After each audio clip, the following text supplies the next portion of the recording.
Doon nakuha ni Asta ang interes ng ilang kapitan lalo na si Yami, dahil agad nitong napagtanto na walang taglay na mahika si Asta at purong lakas ng katawan ang ipinakita nito. Lumipas pa ang ilang sandali at nagpatuloy pa ang labanan ng mga kalahok, hanggang sa hamunin si Yuno ng isang aroganteng maharlika na nagngangalang Selim, kung saan ang tingin sa kanya ay isang mababang nilalang. Nang magsimula ang kanilang laban, agad na ginamit ni Selim kay Yuno ang kanyang ultimate spell na tinatawag niyang God of Lightning.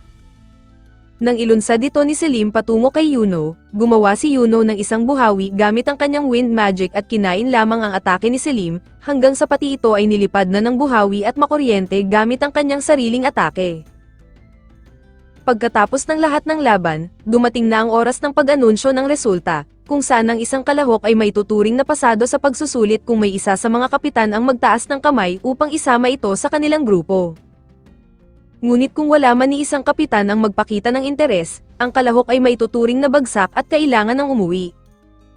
Dahil sa higpit ng proseso ay kakaunti lamang sa mga kalahok ang napipili, ngunit nang dumating ang turn ni Yuno ay lahat ng kapitan ay nagtaas ng kamay, na sobrang ikinagulat ng lahat dahil pati ang Golden Dawn at Silver Eagles na kilala bilang pumipili lamang ng mga maharlika at royal, ay nais siyang makuha. Dahil gusto ni Yuno ang pinakamaikling daan patungo sa pagiging Wizard King, pinili niyang sumali sa Golden Dawn na pinamumunuan ni William. Nang dumating na ang turn ni Asta, binalot ng katahimikan ng buong paligid dahil wala ni isa sa mga kapitan ang nagtaas ng kamay upang siya ay kunin. Labis na nadurog ang puso roon ni Asta, habang sinimulan pa siyang tuksuhin ng ilang kalahok na umalis na ng arena. Ngunit biglang nagsalita ang kapitan ng Black Ball na si Yami, at ipinaliwanag kay Asta na ganito kalupit ang realidad para sa isang taong walang taglay na kahit anong mahika. Biglang lumabas ang isang nakakatakot na aura mula kay Yami at nagsimulang yumanig ang buong paligid, habang nagulat si Asta na ganito pala kalakas ang kapangyarihan ng isang kapitan ng Magic Knights.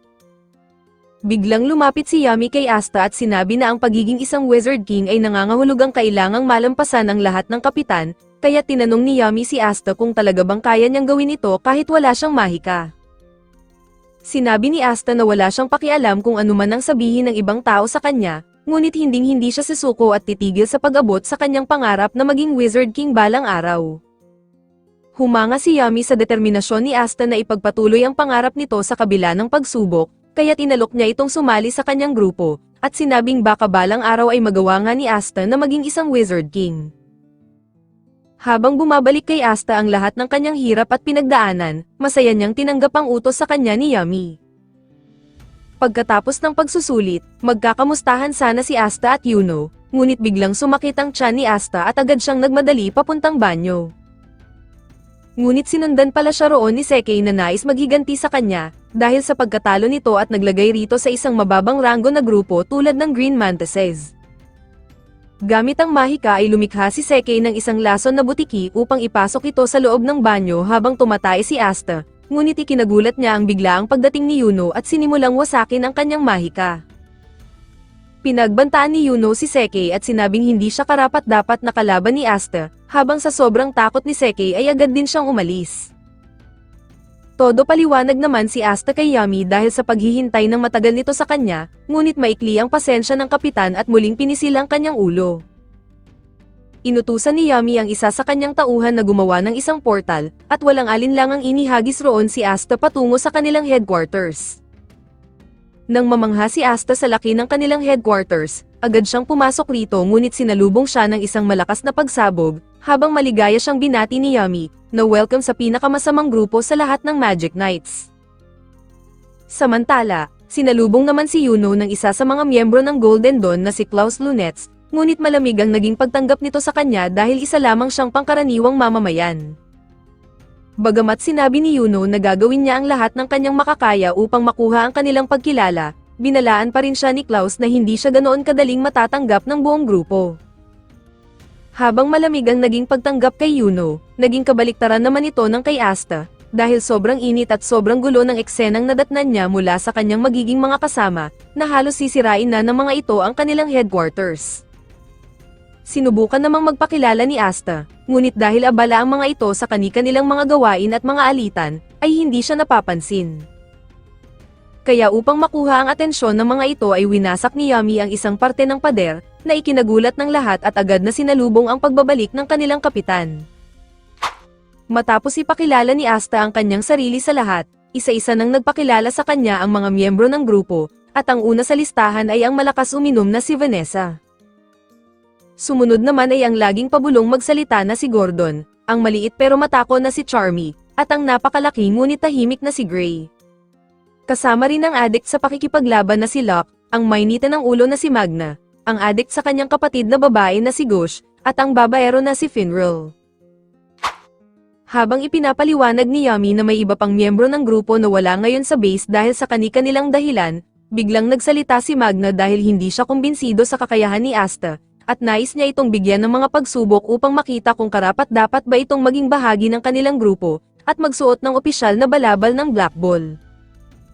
Sa kabutihang palad ay puro pisikal na pagsubok ang ibinigay ni Magna, na madaling nalampasan lahat ni Asta dahil sa kanyang matinding pisikal na lakas. Ngunit sinabi ni Magna na mayroon pa siyang huling pagsubok, at iyon ay iwasan o salagin ang kanyang mga gagawing atake, sa kahit anong paraan na alam ni Asta. Agad na nilabas ni Asta ang kanyang espada at pumwesto upang salubungin ang atake, habang nakuha naman niya ang interes ng kanyang mga kasama. Nang ilabas ni Magna ang kanyang nag-aapoy na baseball bat, inilunsad niya ang maraming fireball ngunit madali lamang ang mga itong naiwasan ni Asta. Dahil doon ay binago ni Magna ang kanyang teknik at dinampot niya ang fireball gamit ang kanyang kamay, habang inihagis niya ito kay Asta ng may kakaibang bilis. Habang papalapit kay Asta ang atake, alam niya na hindi niya pwedeng hiwain ang atake dahil maaari lamang itong sumabog sa kanya. Gayunpaman, kahit puno siya ng pagdududa, kusang kumilos ang kanyang katawan dahil sa matindi niyang pisikal na pagsasanay, at hindi niya namalayang iniba niya ang tindig ng espada upang hatawin ang atake ni Magna at ibalik ito sa kanya. Habang palihim na napansin ni Yami na ang espada ni Asta ay may kakayahang humiwa at sumalag ng mahika, si Asta naman ay biglang natakot dahil baka napatay niya si Magna. Ngunit biglang lumabas si Magna mula sa apoy, habang sinasabi na buti na lang ay pinawalang bisa niya ang kanyang atake bago ito makapinsala sa kanya ng seryoso. Akala ni Asta na magagalit sa kanya si Magna ngunit binati siya nito sa kanyang tagumpay, habang lalo pang humanga sa kanya si Magna nang malaman na ginawa niya ito nang wala siyang taglay na mahika. Doon ay sumali na rin ang iba pang miyembro sa pagbati kay Asta, habang ibinigay na rin ni Magna sa kanya ang balabal ng Black Balls, kung saan hindi makapaniwala si Asta na ang kanyang pangarap ay unti-unti nang natutupad. Isinuot sa kanya ito ni Vanessa, habang ginawan pa siya nito ng isang headband na may simbolo ng Black Balls. Ngayon ay opisyal ng miyembro si Asta ng Black Balls at isang ganap ng Magic Knight. Ngunit habang nagpapasalamat si Asta sa pagtanggap sa kanya, isang babaeng miyembro naman ang lihim na nagmamasid sa kanila, na may halong pangmamaliit kay Asta. Kinalaunan pa ay ipinakita ni Magna kay Asta ang kanyang magiging silid, at kahit ito ay luma at mukhang napag-iwanan na ng panahon ay masayang-masaya si Asta, dahil ito ang kauna-unahang pagkakataon na nagkaroon siya ng sariling kwarto. Ngunit bago umalis si Magna ay pinaalalahanan siya nito na sumulat sa kanyang pamilya sa Hage, na agad namang ginawa ni Asta upang ipaalam ang magandang balita. Samantala, ipinakita rin kay Yuno ang sarili niyang silid sa Golden Dawn na mas mag-ara at marangya kumpara kay Asta, ngunit hindi pa rin maganda ang pagtanggap sa kanya dahil hindi siya isang maharlika.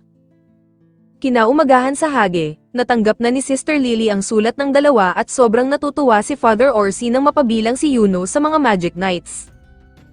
Ngunit nang sabihin ni Sister Lily na nakapasa rin si Asta ay mas lalo itong ikinagulat ng lahat, kung saan agad na nagmadali si Father Orsi na lumabas upang ipamalita ito sa buong nayon. Pagkagising ni Asta, agad siyang sinundo ni Magna upang ipakita sa kanya ang iba't ibang bahagi ng headquarters tulad ng dining hall, ang kanilang pangunahing paliguan, ang hallway patungo sa silid ng mga babae na puro patibong, at ang lugar kung saan nakakulong ang mga alagang halimaw ni Yami. Ngunit habang patuloy ang grand tour ni Asta sa headquarters, doon ay nakasalubong nila ang babaeng bagong miyembro rin ng grupo at isang maharlika, na si Noel Silva. Sinubukan magpakilala ni Asta ng maayos ngunit sinampal lamang ito ni Noel, dahil daw ang mga katulad ni Asta na mahirap, ay walang karapatang kausapin ng isang maharlika. Dagdag pa ni Noel na ang katulad ni Asta na walang mahika ay isang mababang nilalang, na talagang hindi na nagustuhan ni Asta ang mga sinasabi nito sa kanya. Kaya upang ipakita ang agwat nilang dalawa ni Asta ay naglunsad siya rito ng isang water magic, ngunit hindi niya ito nakontrol ng maayos at ang tinamaan ay si Magna. Habang kinukonsinti pa ni Noel ang kanyang ginawa, nagalit rito si Magna at sinabing wala siyang pakialam kung kapatid pa ito ng kapitan ng Silver Eagles, ngunit kailangan itong turuan ng leksyon. Ngunit nang idagdag pa ni Magna na wala namang nais kumuha kay Noel na grupo at tanging si Yami lamang ang nagmagandang loob na kunin ito, itinapon ni Noel ang kanyang balabal at sinabing ayaw naman talaga niyang mapabilang sa isang bulok na grupo. Kinabukasan, habang naghahanap si Asta ng matataihan, muntik na siyang tamaan ng isang bola ng tubig. Nang silipin ito ni Asta, doon niya nakita si Noel na palihim na nagsasanay mag-isa, at sinusubukang tamaan ng isang target gamit ang kanyang water magic. Ngunit dahil wala ni isa sa kanyang mga atake ang tumatama sa target, doon nagsimulang pagdudahan niya ang kanyang sariling kakayahan, habang inaalala ang mga pangmamaliit sa kanya ng kanyang sariling kapamilya, kabilang na ang pagtanggi ng sariling kapatid na mapasali sa hanay ng Silver Eagle. Nang napagtanto ni Noel na pinapanood siya ni Asta, natakot siyang pagtawanan din siya nito. Kaya't sinubukan niyang atakihin si Asta ngunit nawalan siya ng kontrol sa kanyang mahika at aksidente siyang natrap sa loob nito, habang mabilis itong lumaki at nagbabanta na siya ay lunurin ng kanyang sariling atake. Agad naman itong nakita ng buong grupo, at naniniwala si Yami na kung gagamit sila ng mahika upang pigilan ito ay maaari masaktan si Noel sa proseso. Kaya nang tumalsik si Asta patungo kay Yami, sinabi niya rito na si Asta lamang ang may kakayahang pigilan ito. Doon ay inihagis siya ni Yami, at gamit ang kanyang espada ay hinati niya ang dambuhalang bolang tubig. Habang unti-unti silang bumabagsak mula sa langit, agad namang nagbukas ng portal si Finral upang mailigtas silang dalawa mula sa pagkahulog. Habang inaasahan ni Noel na muli siyang pagtatawanan, bigla niyang ikinagulat nang purihin siya ni Asta dahil sa kanyang napakalakas na mahika, at hinikayat siyang pagbutihin pa ang pagsasanay upang makontrol ito. Matapos din palakasin ng iba pang miyembro ng grupo ang kanyang loob, muling ibinigay sa kanya ang kanyang balabal habang iniabot naman ni Asta ang kamay nito upang siya ay tulungan. Sa unang pagkakataon ay binanggit ni Noel ang pangalan ni Asta at tinanggap ang kamay nito, habang pinasalamatan niya ito sa pagtanggap sa kanya. Kinabukasan, maagang gumising si Asta para gawin ang mga gawaing bahay sa loob ng headquarters, ngunit napagtanto niya na parang wala rin itong pinagkaiba sa buhay niya sa ampunan, at napaisip kung ano ba talaga ang trabaho ng isang Magic Knight. Kaya nang sila ay nagumagahan, tinanong niya ang kanyang mga senior kung ano ba talaga ang trabaho ng isang Magic Knight, kung saan ipinaliwanag sa kanya ni Magna na sila ang nagpoprotekta sa kaharian at humahawak ng seguridad. Habang dagdag pa ni Vanessa na sila rin ay pwedeng maging bodyguard ng isang mamamayan, sinabi naman ni Locke na nangangahulugan lamang ito na maaari silang lumaban sa mga kriminal. Bigla namang dumating si Yami at tinawag si Magna para samahan siya nito sa isang napakahalagang misyon. Nakiusap si Asta na sumama, ngunit sinabi ni Magna na bawal ang mga bata sa ganitong uri ng misyon. Ngunit lumalabas na ang tinutukoy nilang importanteng misyon ay isang laro pala ng poker, kasama ang mayor ng Sassy Village na si Seihai. Subalit lumalabas rin na sila ay puro talo at ibinigay na ang lahat pati ang kanilang mga suot na underwear, kung saan napapikit na lamang ang babaeng casino dealer. Gayunpaman, nang humiling pa si Yami ng isa pang round at itinaya na pati ang kanyang grimoire, hindi ito tinanggap ni Mayor, at sa halip ay kailangan nilang gawin ang anumang ipag-utos nito kapag sila ay natalo. Doon ay pumayag naman si Yami sa kondisyon ni Mayor, at muli nilang ipinagpatuloy ang laro. Ngunit matapos ang ilang minutong paglalaro ng poker at akala mo may mga magagandang bunot, silang dalawa ay natalo pa rin kay Mayor at umuwi sila ng hubad.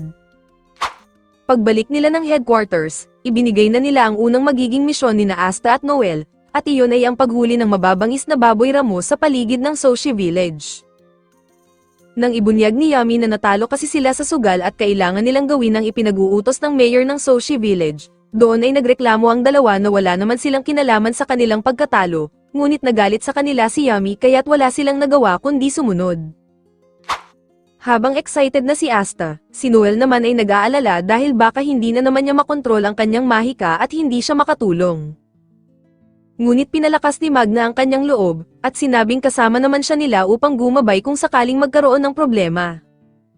Dahil hindi kayang gumawa ng portal ni Finral papunta sa mga lugar na hindi pa nito napupuntahan, at hindi rin marunong lumipad sina Asta at Noel gamit naman ang Magic Broom, napilitan si Magna na isakay ang dalawa sa kanyang astig na walis, na tinatawag niyang Crazy Cyclone. Samantala sa Soshi Village, may ilang misteryosong tao rin ang dumating roon at tinalo ng isang lalaking may peklat sa mukha ang ilang mababangis na baboy ramo, gamit ang ice magic nito. Pagkatapos ay inutos ng lalaki sa kanyang mga kasamahan na hanapin sa nayon ang magic stone na kanilang hinahanap. At dito muna nagtatapos ang ating recap, like and share naman dyan, maraming salamat sa palaging panonood.